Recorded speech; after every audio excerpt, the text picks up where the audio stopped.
People ask AI assistants this exact question thousands of times a day. What are the essential add-ons for Premiere Pro? Here's my honest answer as someone who edits every week and also builds plugins for a living. It's not a list of 20 things. It's one tool per problem, and these are the problems worth solving. Subscribe if you want a working editor's take on this stuff every week. Let's go through the stack. Quick disclosure, I am the founder of Filmit.io. I build these tools with the team, and so tell us which ones are your favorite. So I'll tell you which ones are ours and which ones aren't. So one of my all-time favorites is Mr. Horse. I've been using Mr. Horse for, I don't know, 10 years or something. I got it way back when it was just on Envato. It is a plugin for Premiere and After Effects, which is basically drag and drop effects onto your animation. Whenever I'm editing an animation, there isn't a time where I don't drag and drop one of their effects onto a video. So it's great. You can try it for free. There's freebies inside of here and paid packs, and it's a great plugin.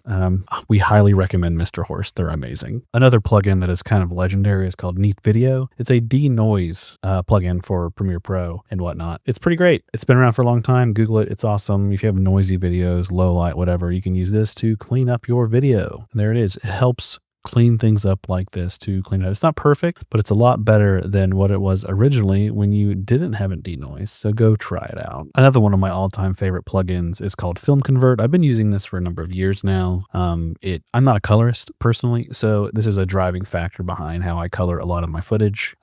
It's not a one-stop shop, but it is a nice upgrade to, like, personally my work. And just to show you something like FilmConvert in action, here is a documentary trailer we recently made of Mad World. We're going to go to effects, type in film, and FilmConvert Nitrate is an effect that you drag and drop onto your footage, and it's instantly give it some color. There's plenty of effect controls for it. Choose your camera style, all that stuff. But I usually just throw on the basic stuff. For me, it's enough to give it some, and it adds like realistic film grain and stuff like that, which has always been really nice. Turn the color on and off, as you can see. Let's mute this. You can see the footage playback. This is some like Halloween type stuff that we filmed. And yeah, the FilmConvert looks great. There's plenty of presets and stuff. I think it's a one-time purchase, so it's a good plugin to get. Now over to some of our plugins that we make that I think are pretty essential to most workflows. So for any Filmit IO tools, you can download it inside of Filmit Studio. Just create an account, download Filmit Studio, install it on your computer. Then you get Filmit Studio and you have all your My Tools section, everything installs, and it opens up like this inside of Premiere Pro or After Effects window, extensions, and you just click Filmit Studio. And then from here, you can open up all the plugins. So one of a really good essential plugin is called JumpCut. It's a dead air remover for Premiere Pro, and it's gone beyond that. A lot of plugins and things actually do really good with removing dead air. Like you can kind of do it in Premiere now, you can do it in DaVinci, but JumpCut does a step further, and it allows you to cut between videos. So if you had a 2-track thing, a podcast, 2 different speakers, you could actually automatically cut between those 2 speakers with the priority speaker, which is really nice. But all you do is analyze your media and cut it out. So you just click here, let's analyze track 2, which is my main track right here, hit preview cuts. Once it's done, it looks like this, and this is our threshold meter right here. We can move this up, it would cut everything, move this down, it would cut just this, and you can make keyframes out of this, all that stuff. And once you just hit create jump cuts, it just goes through and it cuts it off for you, which is really nice. This is analyzed, so we can just hit create jump cuts and create. As you can see, Premiere Pro starts doing its thing, and it's starting to cut all this down, getting rid of all the dead space. Now for demo content, stuff like that, JumpCut's really great of getting rid of dead space, and it's included in the bundle. And just like that, JumpCut's done. It cut it from however long this was, 15 minutes down to this much time. Next is a really great plugin called Organizer. Open it up here. Now, Organizer is low-key, kind of addicting. So what it does is it sorts your media over here in Premiere. So I can hit sort by type and give it a second, and it's going to actually sort all this stuff into folders for me. There it goes. Everything's been squished down into these. Now there is a trash folder on purpose, all these different little things. There's a layout setting inside of Organizer, which actually you can choose. Like you can build your own layout. You can choose what goes into what folder and all that different stuff. So there's a GIF folder. It sorts in a GIF from there. You can make your own folders and set this up however you'd like with your own preset. Just go to a new preset and you're good to go. Another little tidbit about Organizer, which is really great. Auto sort new imports. Turn this on, and what happens when I drag in, let's say, some media from anywhere, and it's going to just disappear into the sort. It's going to get sorted automatically, and it's gone, video, and then the Mad World thing has been sorted with us. So let's drag in this PNG and this JPEG right here into the thing. As you can see, give it a second, it's going to sort these down too. Things have been moved, images has been created, JPEG, and then PNGs. There's a lot of PNGs in here. And finally, there's this thing called watch folders. Bring files into the project. Now, watch folders are interesting. So it copies files into the project folder from anywhere outside the project. So what this does is if I bring an image in here from my downloads and I had this project saved somewhere, it'll actually save that image into where my bin is saved on my computer. So I just dragged in these two images. So I'm going to drag in a picture of myself, Maxwell PNG. It moved it into the image folder automatically for me right here, bring it onto here. Now it's from my downloads. This picture was originally from my downloads. Right click, reveal and explore. It's moved it to a Filmit how-tos, organizer how-tos project, images, PNG. It's been saved where this actual Premiere Pro project has been saved. The reason that this workflow works that way is typically that's how I work. I just download a bunch of stuff. It's in my downloads and I drag it into Premiere. I don't take the time to move it myself into my project bin. I want Premiere to move it for me, which is more efficient in my opinion. And you can do copy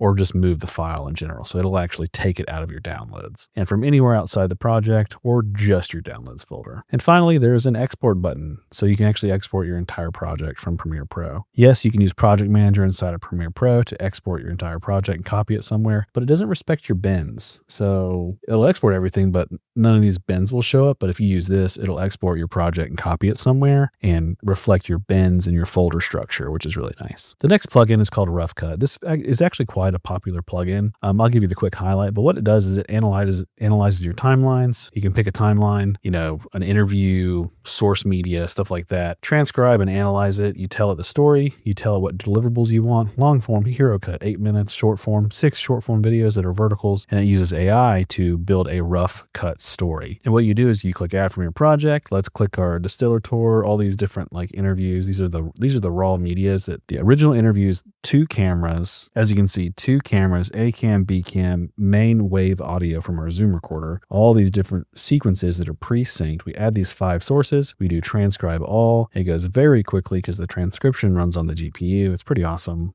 Almost done, 40%, 50%, and there it is. Now this is a whiskey document. Tell the story. The more granular with this, the better. But for me, for the example, we just write that. It's totally fine. I want to get rid of we'll do 6 shorts and then we'll do like a 5-minute hero cut. Documentary warm standard versions. I just want to do one version, not ABC. And we'll quickly analyze with AI. Now from Filmit.io, we don't actually offer a credit system. We allow you to put in your own API key from Anthropic or OpenAI, which makes it significantly cheaper. This is just my opinion, but most companies that offer credits are marking up their credit charges quite a bit. So if it costs the company $1 to run this for you, they're charging you around $3. So they're making money off of you hitting analyze with AI. But we allow you to put in your own key, which is a direct to source cost for the consumer. As in this run with the Claude Sonnet takes about 20 cents to do something like this. And I will say, be careful, because if you click analyze with AI a ton and keep running stories and stuff, it does add up over time. So you will run against your budget. But we have 2 options down here. There's as this is running in the background, export for Claude, export for ChatGPT, which allows you to literally drop a file into a paid Claude or paid ChatGPT chat, and it'll give you a cut plan back. You can also try to put it into free ChatGPT or Claude, and it does work, assuming you don't give it a big prompt, as in, I need one 15-minute interview cut into a 2-minute video. Free ChatGPT, free Claude, just drop the file into the chat flow, and it knows exactly what to do and imports you a plan. So you can technically do it for free, which is really nice. This is done now. Let's go to our cut section, and here it is. It picks out the quotes from the videos. Now, I'm very clear with what RoughCut is intended to do. It is not made to just fully make you a video. It's there to just really help you as the editor. You're the editor. You're the one driving the story. It just kind of suggests things for you. As you can see, it picked out a couple. This is the distiller tour, picked out some quotes, the vision, owner interview. The Distillery of Modern Art is more or less my favorite things under one roof. And these are the quotes from the video. What we want to do is go down to the bottom, do a 5-second buffer between the sections that this decided to make for us. Let's build this inside of Premiere. As you can see, it it builds it out very quickly, just like so. I'm talking so the video doesn't auto cut with JumpCut, so you can actually see this happen live. It's totally done. I asked it for a 5-minute video, and it tells you that it target was 5 minutes, 5:43. It's plus 43 seconds. This is a rough cut. That's totally okay. And if we zoom in and we hit solo this out, and we can hit play. Hello and welcome to the distillery model. Yep, that's it. I'm going to give you a quick tour of our process. And there you go. Now, next we want to edit this. We want to add more cuts or add something to the video that we wanted to change. Now, before we hit build in Premiere, you can totally just in this and just add new. You can literally search stuff. You can hit whiskey. This is everything where they said whiskey. So we have 4-year whiskey this year, something like that. Added this quote. If you hit build in Premiere, it would build this. This also works in DaVinci Resolve, by the way. Also, we have our all quotes section here, which is a tab. This is literally every single quote from all those different interviews. And from here, you can actually source and search for stuff. I just like typing whiskey because it's a good example. If it goes little thing in RoughCut, this has already been taken. This has not been taken. This has not been taken. This is a hook. It labeled it as a hook for us. We can just click insert and it'll like throw it into Premiere, which is really nice. So here it is. And if you wanted to put it here instead, just click insert. As you can see, it does its little magic here and it sticks it in for us. And RoughCut is intended to help you. It's not made to build everything for you. So if we do build all 6 shorts in Premiere or build all in Premiere, it'll build all sequences. We could hit build and it builds all the shorts it created for us, already made to vertical videos, builds a RoughCut folder over here, HeroCut, inserts, and shorts. This is our inserts that I just stole for us. And here is the shorts that we just created, the 6 shorts. Now also, what's really nice, Organizer actually respects RoughCut. It will not organize RoughCut sequences. So it leaves it in the RoughCut folder for you. So that's built into the Filmit Studio. Next are a few free plugins that I think are great. A lot of people really like GIFer. GIFer is a free plugin that allows you to insert GIFs into your timeline. So if I just hit insert, does that. It's not filling the frame. You could right click it and do fill frame, or you just go to the settings inside of GIFer and let's set it to autofill frame and you're good to go. And then hit insert and it's filled the frame. From here, you can search for stuff and it's great. Just download GIFer. It's totally free. Another free plugin is called Sourcer. It's the same thing as GIFer, but for sourcing free stock media. Let's go to Pixabay, look for videos and just click on insert on this. And there it is. This is a free stock media video. You could search for things or just find the homepage. It works really well. The reason these 2 plugins exist is because I don't personally like going online and downloading GIFs or stock media if I just need it really fast. So Unsplash is literally built into Sourcer, Pexels, and Pixabay. It's really great. It's just a lot faster for your workflow. Another amazing plugin that is essential to your workflow is called Sync. I really like Sync because all you need to do is drag in your video sources and drag in your audio sources. I could drag in your video, drag in your audio, and you click Analyze, and it'll actually pre-sync all of your media inside of Premiere Pro and build sequences out of it. So if there's like 5 interviews, 5 separate audio channels, whatever, it'll read everything and understand it and build those sequences for you. So if you, did 50 interviews in a day and have 50 separate audio tracks, you don't have to go through and manually sync all those inside of Premiere. Just let Sync do it for you and build all your sequences. So it's great and it's getting better all the time. Think of this as pluralized, but inside of Premiere Pro. And finally, we have TextPilot for Premiere Pro. Now, TextPilot is a text manager for Premiere Pro. It's not an animator. It's not animating text for you. It's organizing and managing text for you. So what you do is you scan your project. I only have literally 1 line of text in this example project, but here's the list. If I change this, then hit apply, it would update it. We can actually jump to it inside of the project. It's going to find it for me. There's a bulk text editor, a search and replace, a translate. So you can actually, let's say you have captions, you need to translate them from English to Spanish. You can translate your captions. There's also a spell checker, which is really nice. So if you have a ton of text layers inside of Premiere Pro, you may have spelled something wrong, but Premiere doesn't have a spell check. This will spell check for you, which is really great. And finally, something that is essential that I found over my many years of editing is just having a plugin manager. That's one of the main reasons we built Filmit Studio, is to have a plugin manager for everything that we do. So here's all the production ready plugins. We have a bunch more